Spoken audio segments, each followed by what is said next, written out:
Salut, salut, salut, salut, salut, salut la famille, comment vous allez? J'espère que tout le monde va bien.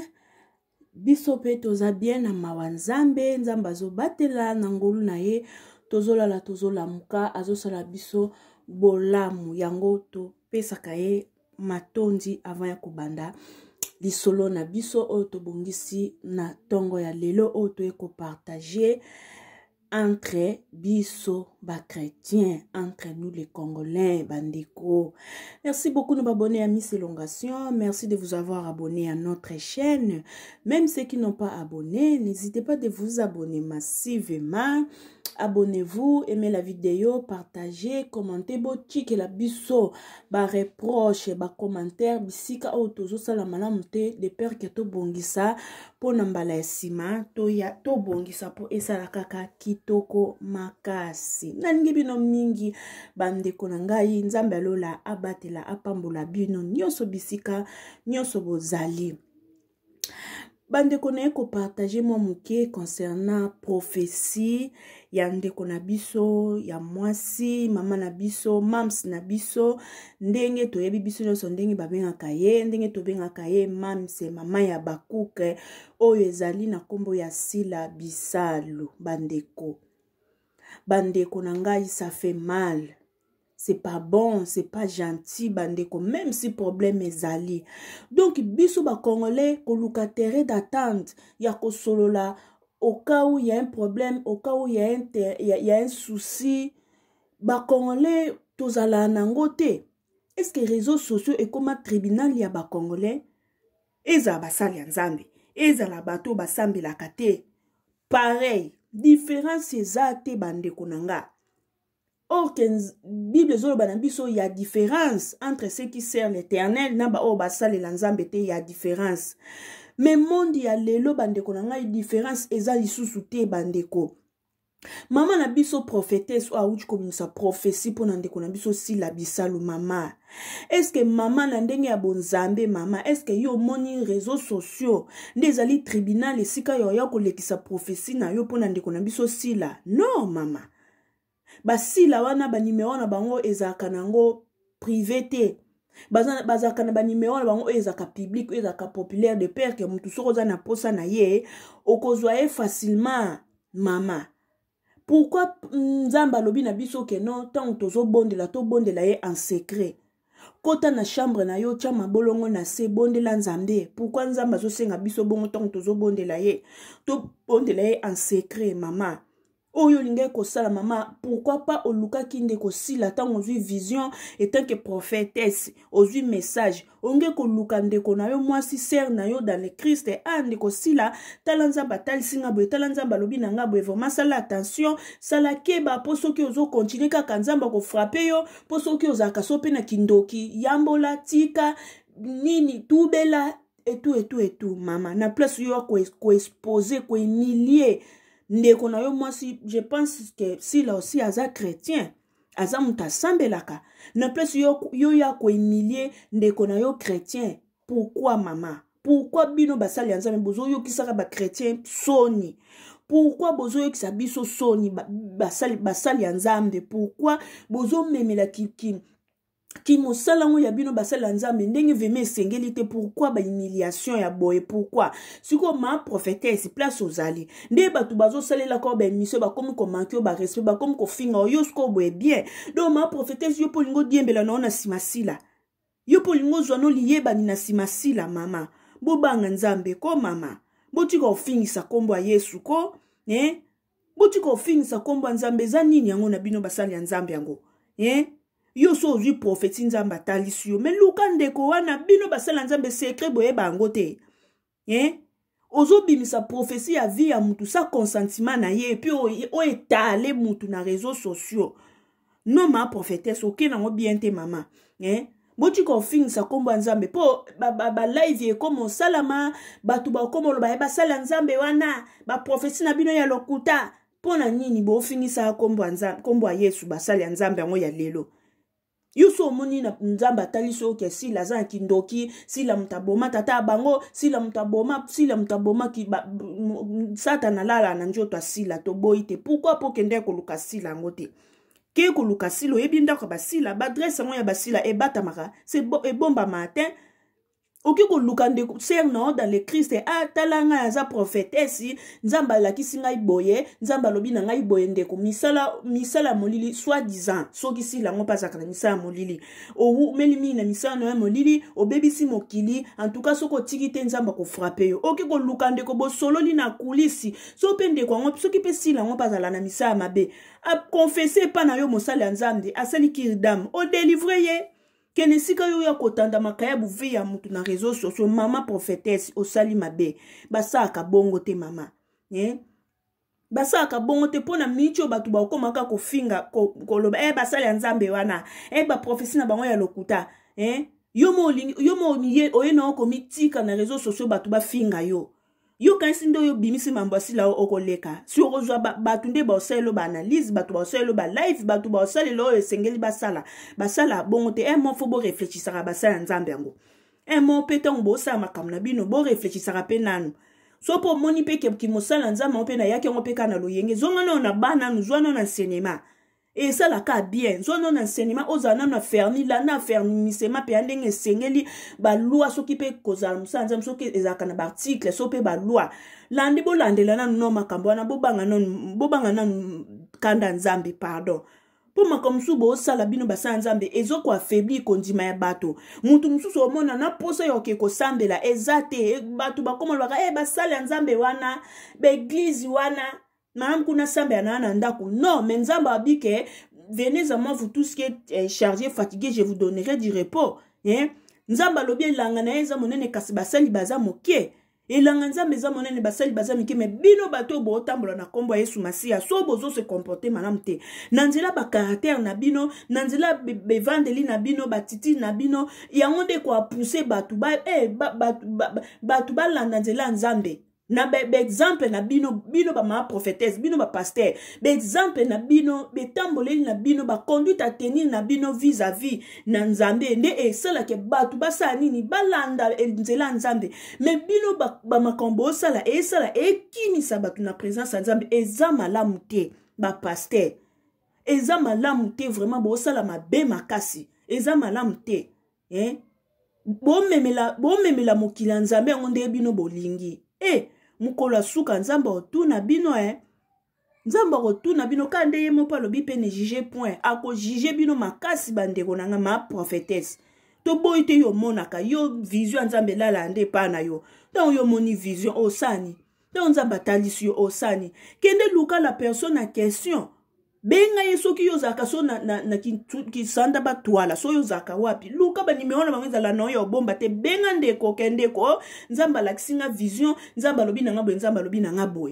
c'est ça ndeko ana pe yemo ko so pe amiyebi na âme corps âme esprit na yeke azala mutamisa mabe akosani akoyambula ma prophétesse nga pe amisana nga mabe ona wumeli na ngo penza na lingi na tikango Osani ayamboli aleki na kirdam yo mama prophétesse osani okangoli ndeko siko yo tangu yo lobi boy yo moni esika o ya kwa koleksa message na réseaux sociaux siko so ndeko peza ya solo azaka na kindoki ao chikango ao chikango te mama so ya solo ndeko ana azaka misama be est-ce que tangu yo lekisi message na réseaux sociaux ndende kwa chiki misama be o yo lingo gagner âme bochiko kimsa ba âme ya nzambe pene ya nzambe ko bandeko ba pasteur alelo ba pasteur Nicolas Suka bochika ko kimisa bat na présence nzambe bochika ko égarer ba brebis nzamba za na posa ya ba brebis nzamba za na posa ya ba brebis nzamba za na posa ya batu ba ya ko salela ye nzamba za na posa makambo bino bo salaka te nzamba na posa na ngote nzamba na posa makambo bino bo salaka te za malamu te la famille Siko yo ma pasteur yo ndo zana yo prophétie msu jamais bino boyana ba prophétie nzamba laksinga o tonga ba immeuble nzamba laksinga ane oyo o tonga bandaku nzamba lakisinga ane oyo ozokende ozo voyager bino ba prophétie na bino mona yango kate nzamba ebisinga ndenga ko tombola yo nzamba mona moni ndengo tombwa mi okomi élevé bino ba prophétie namne yaka ba kindoki abomaki mutu misala bakangaki ba bebisa misala na bango ba bino bomona ka wana ba prophétie bino bomona ka wana kaka po bo intimida batu babanga bazala effrayé te botika kobebisa botika kokimisa baami ya bato ya nzambe na pene ya nzambe eza malamu te bandeko eza vraiment malamu te mama oyo olingai kosala tanke mosali ya nzambe ntango yo ozwi vision luka ndeko wana akufi te aza na bomoi sila bisalo aza na bomoi luka ye benga ye soki yo ozalaka mosika peut-être oza na mboka mosusu to oza na ville mosusu tuko oza wapi toboyi te banimero na bango ezalaka ya kobomba te oluki obengi ndeko na message moko nzambe alakisanga epo na yo oyebisi ndeko message so ya solo kende kwa zaka pena kindoki yango ya solo nde oyo lobi wana osani akoyambola kotika mabe yo terrain oyo monika ya ko régler vision na yo terrain ya réseaux sociaux mama batu ba ofingo ofinga mana opamba batu ba manki na bango yo ba respect ya pamba mama ma prophétesse non basala nzambe botika kosabo eko botika koyokisa biso ba chrétien motema pasi ko bandeko botika ba makam na bino botika ka eza bien te bandeko tolanda ma prophétesse vraiment c'est pas bon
Moi, si je viens devant le monde entier, c'est juste pour donner le message Dieu vous bénisse. Et je bénis tous les gens qui vont me suivre avec l'Esprit de Dieu. Alléluia. Que Dieu vous bénisse. Bien-aimés dans le Seigneur, je dis, quand la sœur, elle parlait avec la sœur Ange, je me montrais la figure de la sœur Silla. Alléluia. Sœur Silla, elle avait beaucoup de maquillage sur elle. Alléluia. La sœur, beaucoup. Elle parlait à la sœur Ange. Alléluia. Sœur Silla avait beaucoup de maquillage. Quand je regardais, la sœur Silla, elle se voyait, elle était belle. Alléluia. La sœur Silla, elle se voyait comme elle avait de maquillage. Elle se voyait très jolie. Alléluia. Elle se voyait, elle était plus que les autres. Elle se voyait très belle. Alléluia. Dans la révélation, la sœur Silla, elle se trouvait très belle, très jolie. Alléluia. Elle était là, elle était contente d'avoir du maquillage. Elle se voyait très jolie, très belle. Mais l'Esprit de Dieu m'a montré le maquillage là en esprit. Comment Dieu l'a trouvé. Alléluia. Maintenant, lui, je l'ai dit avec du maquillage, lui, elle se voyait très jolie. Mais moi, dans le ciel spirituel, je les voyais très sales, bien aimé. J'ai vu sa figure, c'était trop sale avec du maquillage, trop sale. J'ai vu des histoires dans sa figure. Mais lui, elle se voyait trop belle, très jolie. Mais moi, dans le ciel spirituel, je les voyais très sales. Sa figure était remplie de saleté. Je les voyais très sales devant moi. Alléluia. Et en regardant la sœur, le Seigneur me dit, regarde, elle est déjà à un bon d'âge, mais elle veut toujours se paraître trop jeune. Elle veut toujours se paraître trop jeune. Là, c'était la voix de Dieu Tout-Puissant, le Dieu des armées. Alléluia. Elle est déjà à un bon d'âge, mais elle veut toujours se paraître trop jeune. Elle est déjà à un bon d'âge, mais elle veut toujours se paraître jeune. C'est ça, le Seigneur le disait. Elle veut toujours se paraître jeune. Alléluia. Bien-aimés dans le Seigneur, quand nous venons parler sur le dépouillement, ce n'est pas hasard. Être trop jeune. Elle est déjà de l'âge avancé, mais elle veut toujours se paraître trop jeune. Quand je vis cela, je vis son figure, je vis sa figure, c'était trop sale. Alléluia. Et après, le Tout-Puissant, tellement elle est bon, elle me réveille encore. Et quand le Seigneur m'a dit cela, je vis dans le ciel de la sœur. Je vis dans son œil. Je vis, elle avait beaucoup de yeux de SNA. Alléluia. Le Seigneur m'a montré son état d'âme. Quand le Seigneur m'a parlé qu'elle veut toujours se paraître trop jeune, non, j'ai vu son œil, c'était devenu tout noir. Dedans là-bas, j'ai vu son œil, était devenu tout noir avec beaucoup, elle avait de tous les couleurs c'était devenu noir. À mon œil, tout ici c'était devenu noir. Alléluia. À l'intérieur de son œil, c'était devenu tout noir. Et quand je vis cela, bien aimé dans le Seigneur, en fixant les yeux encore plus fort, j'ai vu, c'était devenu 4 boules à l'intérieur de un seul œil. Oh, le gros son de l'Yamas. Bien aimé dans le Seigneur m'a montré, si la personne, elle a beaucoup de yeux. Elle a beaucoup de yeux. Bonjour. Maman Kouchouari. Maman prophétesse, toboyi prophétie te, maman. Prophétie na yo, le Seigneur m'a montré, le Seigneur m'a dit, regarde à sa mère, regarde, elle est belle, elle se voit belle, mais l'âge est avancé. Toboyi te, maman, est-ce que maman, yo monaki sika ya kolekisa message na réseaux sociaux, po lobi ke na yebi ba Congolais balinga ko finga, ba Congolais balinga ko loba, mama kasi yo yeba ki ba Congolais balinga ko loba, balinga ko finga, o yaki nango na réseaux sociaux po na nini? C'est que yo lingi ma finga? Mama, mambanda, ma prophétesse. Tango yo yebi ke ba Congolais balinga ko loba, ba Congolais balinga ko finga. Na yebi ke ba Congolais bakoloba, na yebi ke ba Congolais bakofinga. Oui, ba Congolais bakofinga, ba Congolais bakoloba parce que Congolais nyonso tout aza na discernement. Ndenge yo za na grâce wana ya ko discerner ba vision na yo. Congolais nyonso tout aza na grâce wana ya ko discerner vision. Congolais ofinga yo kaka mama. Congolais oyelo ka contrecarré. Congolais ko contrecarré yo kaka na message na yo mama. Maman prophétesse. Kasi tango yo monaki vision, kasi nzamba lobi na yo, la sœur Sila est belle, elle se voit belle, mais Dieu a dit, tu le vois, elle se voit belle, mais l'âge est avancé. To boyite. Kasi tuna ki su nzambe teke nzambe siko, la kisanga su ndenge ni na kokomi sa message yango. Tango yo monike, elle est trop belle, mais l'âge est avancé, to boyite. Allez, nzambe ekotali susu azana ba misu ebele to boite kasi falo tune su nzambe po bino bosolola na nzambe bongo nzambe lobi ni pona Congo pona Este nzambe lobi ni ma prophétesse bitumba wezo le kaka na Este kuna FARDC banda batinda bango chilelo switch tozoyeba te nzambe alobi nini pona makilo ezotanga na RDC kuna nzambe alobi nini pona salaire ya basenya na ba professeur ba fonctionnaire ma prophétesse pour na salaire ba fonctionnaire na ba senya nzamba lobi ninyo afe ngudi esuka ndenge nini nzamba lobi ninyo ma prophétesse pour na nzala o ezubatu bazokufa ka nzala na kisasa maya komeleza te kure za te loka kolie za te nzamba lobi nini ma prophétesse mochiko ofingisa koma nzambe ko mama mochiko sala boye psiko nga siko nde chiba makamba boye tango batu siko bakoma kofinga basali ya nzambe wana ngeta ke chrétien na njamba Yesu lokola mokontu mobikisi esala nga pasi noka motema pasi ndenge bino basala nzambe bo fingisa kombo ya Yesu Kristo ozui message na to boite Dieu parle tantôt d'une manière tantôt d'une autre to boy message te mama nzamba lobaka balolenge belé peut-être ndeko eza mabe moko ezokomela ye peut-être ndeko likama moko bo ezokomela ezoya liboso na nzambe tonga lakisi yo tango etanke mosala nzambe osambeli nzambe osani ako épargner ndeko wana na mabete mama mais fallait pas oya nango na réseaux sociaux yo moko po lobi bien na yebi ba congolais bazaka bato kofinga bazaka bato koloba menga na yete po na bongo na kolexander message njamba lobi oyeba ki ba congolais bazaka bato mafinga yo tango ye kolexa message ya balolenge ya boye na réseaux sociaux tu attendais quoi bato ba betelo maboko ba yina sila est-ce que nzamba asengi bato ko yina ma prophétesse tango yo ye koloba boye to boite bato ba betelo maboko siko ba yina sila tozwa sila lokwa sila aza ko se voir belle. Mais l'âge est avancé. Un moment, nzamba la ki suyo si la a komina ba misu e bele. Suko communauté congolaise esa nini kasima prophète si la loko aza misala ya mabe. Tozwa si la to bwaka na moto. Tozwa si la to linge mabasinga na maboko na makolo to kene na fleuve Congo to bwake na fleuve Congo ake azonga bisika uta mama. Bo chika ko sali kombo nzambe mama na ngai. Boye baka ko gérer ba prophétie na bino mama mususu wana yaki artiste muyombe gauche Guimario que son âme repose en paix ayela ki biso na ma prophète soki Guimario ya kufinga na longoli na chiki makamba ki prof ya ko sambela na zongeli boîte wapi ye aza wapi yo wapi mama wa ma prophétesse wana yaki mama les réseaux sociaux voici mungongo etika laka mama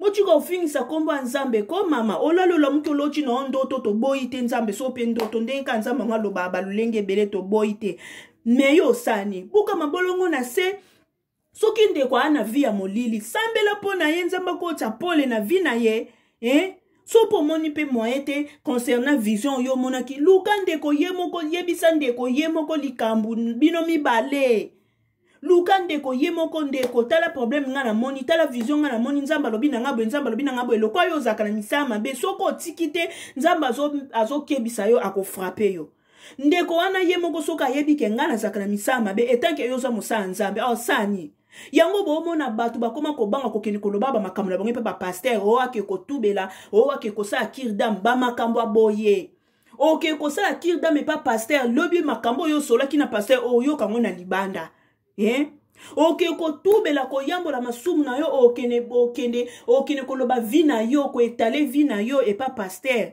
msusu zo sentir culpabilité msoluka mosa nzambe abondela po nzamba limbisa mabe masolo yo sola kina pasteur bino bale koyo kango libanda yango batu bakoma ko préférer ko sambela na ndaku na chata bostra na landa bostra na en distance ke batu bakenda na l'église ke batu bayaka ko sala bakir dame pa na bi basali ya nzambe C'est pas gentil. C'est pas gentil ba makambo boye mama. Hein? Yo suko s'attendait nani. Tant yo ye boye, yo ebi ke ba finga yo ebi ke ba tuba koloba. Yo tant ye na message ya boye na réseaux sociaux. O s'attendait ki na nini ba tuba betelo maboko bazwa sila ba kate mike. Wana suko parole de Dieu esengi biso bongo. Mais mama, ata kutu Yesu ye moko abaka mene kulusu na muyibi pembeni na mobomi pembeni. Yesu ye moko alimbisaki batu. Mama. Quelque part, osa mosala nzambe, nzamba lakisyo, mais moi discernement pe, osa nangote ma prophétesse. Discernement pe zate mama.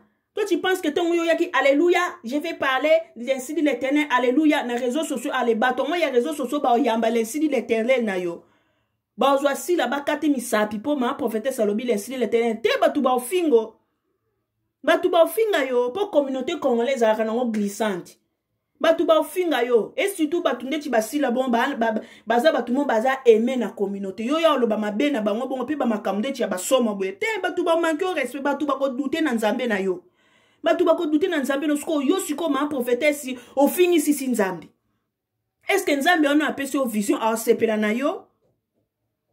Au lieu de yo pesi vision batu ba kumisa nzambe gloire au Seigneur si la azaki mutamisa mabe atiki misa mabe abongoli motema po bible lobi na biso na lola soki mutu moko abongoli motema feti mama prophétesse au lieu si la abongola motema feti ezala na lola ma prophétesse alekisi prophétie batu ba sepeli mais au contraire maman prophétesse tant alekisi prophétie batu ba komi ko se manquer batu ba komi ebetisi batu libaku batu ba sumuki ebetisi batu libaku batu ba sumuki likola prophétie ya ma prophétesse. Est-ce que ma prophétesse osungi ba ami toyo o tindiki ba ami musika nzambe biso nyoso foto ko makaba pasteur vraiment solo wana mama comme de chabwe ma prophétesse yo ebisa ngai est-ce que yo sungi ba am obendi ba am na présence ya nzambe to yo bengani lisusu ba am lisusu yo oche lisusu batu ba douter na nzambe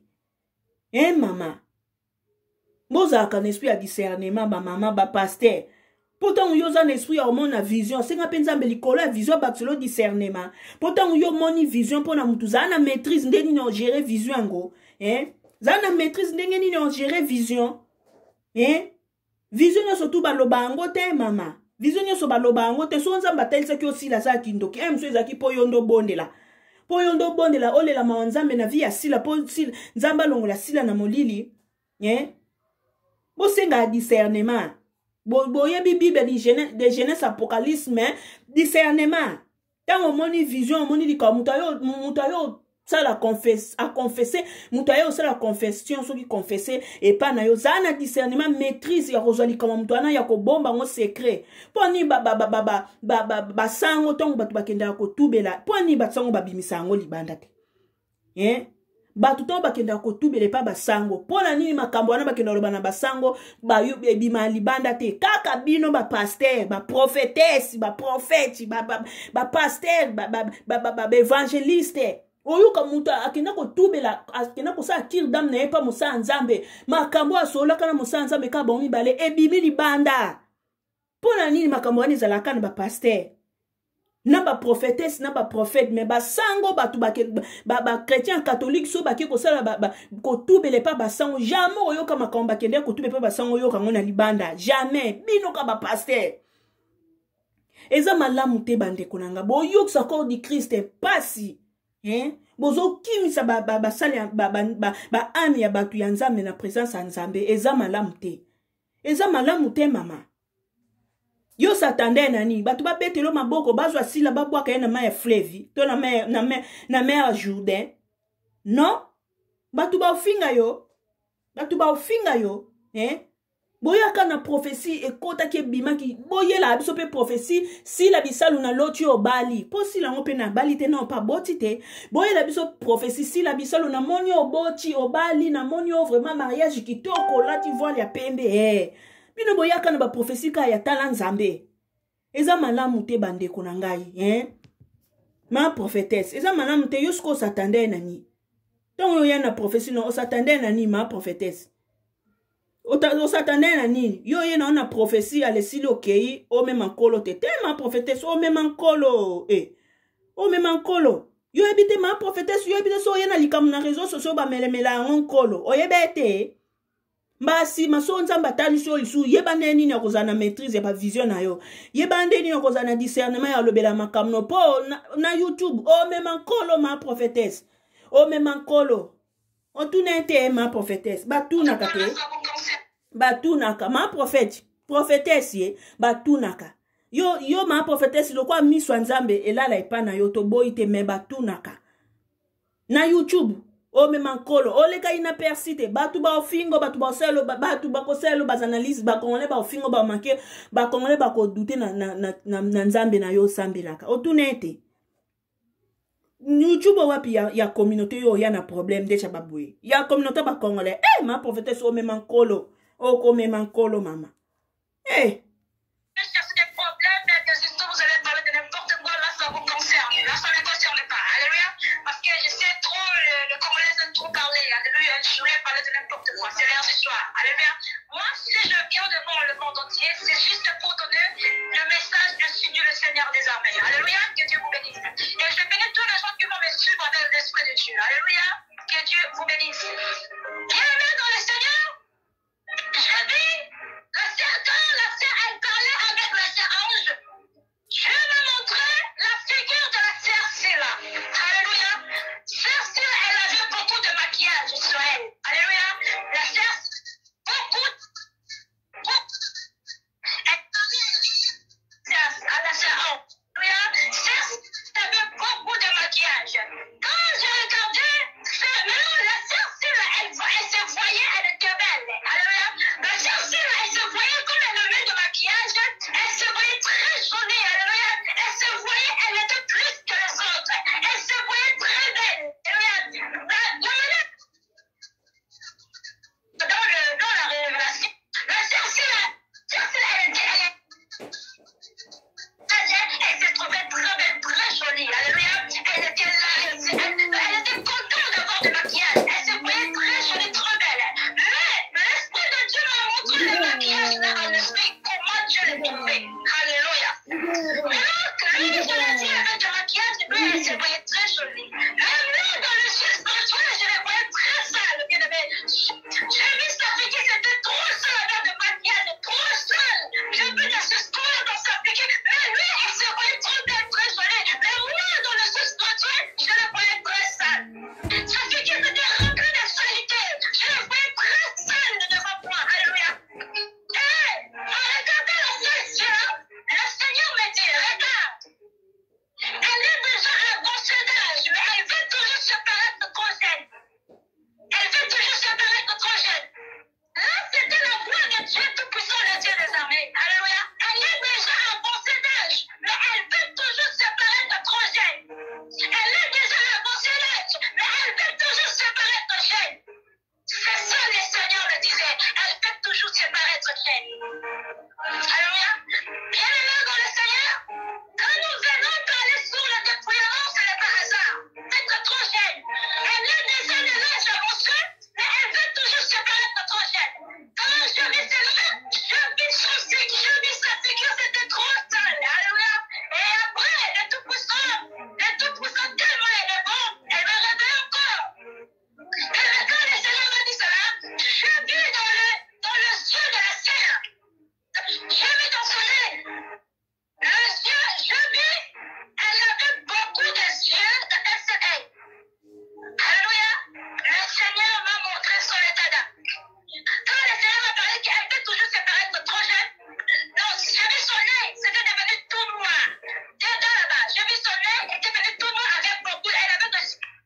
Tous les couleurs c'était devenu noir. Son œil, tout ici c'était devenu noir. Alléluia. À l'intérieur de son œil, c'était devenu tout noir.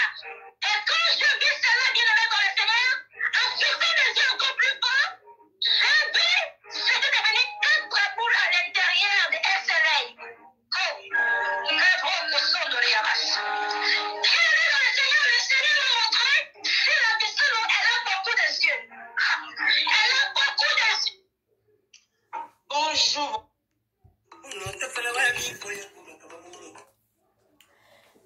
Voilà, bande konangai, si la bisalou, tu te parais trop jeune, mais tu es déjà avancé.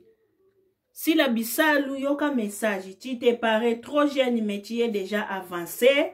Et puis, tu as beaucoup de yeux, plusieurs yeux dans tes yeux. Donc, yebelardo. Yebelardo, ma prophétesse. Sauf qu'ici, la bisalou, elle s'apparaît très jeune. Mais l'âge est avancé. Et bon, et bakata rolobani. Et bon, ma topa rolobani. Et bon, Gabriel rolobani. Ou chikaboye, comme ma prophétesse.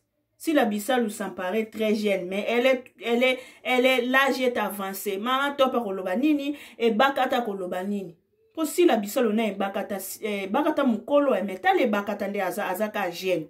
Bon, wana état d'ami wana yo moni angote ma prophétesse. Zonga lisusu na prophétie ko. Yela biso état d'ami e bakata. Pour e bakata pe elle s'apparaît jolie, mais l'âge est avancé, hein. Et bien, ma prophétesse. Bon, état d'ami ya ma topi. Oh, nzaba laksa kyote. État d'ami ya bakata. Ya Gabriel. Nzaba laksa ete, hein. Nzaba laksa koka ya sila bisalu. Botika ko étouffé ba élévation ya batu. Nzambe soka tomboli mutu, boya kana mwa boya na bichebi na bino ka pona ko étouffa ka élévation ya batu e malamte. Eza malamte bandeko, Nzambe yo moka lobi or et argent appartient à l'Éternel. Poni ba congolais bozala so bo moni mutu atombo mi mutu akomi élevé ale bo komi wana mbonga kisite wana. Mbonga na yango kutandi yango kutuka ye moko akabarate wana mbonga kisite wana ba kongole bozala bon po aninyo soki nzamba élevé mutu nzamba tomboli mutu pourquoi boyaka ye kutu mbongo wana tolala tolamuka ka boye akomi na mbongo ndeti Bellevie pe tolala tolamuka ka boye o Bellevie la patona Bellevie azwa mbongo wapi po akoma la patona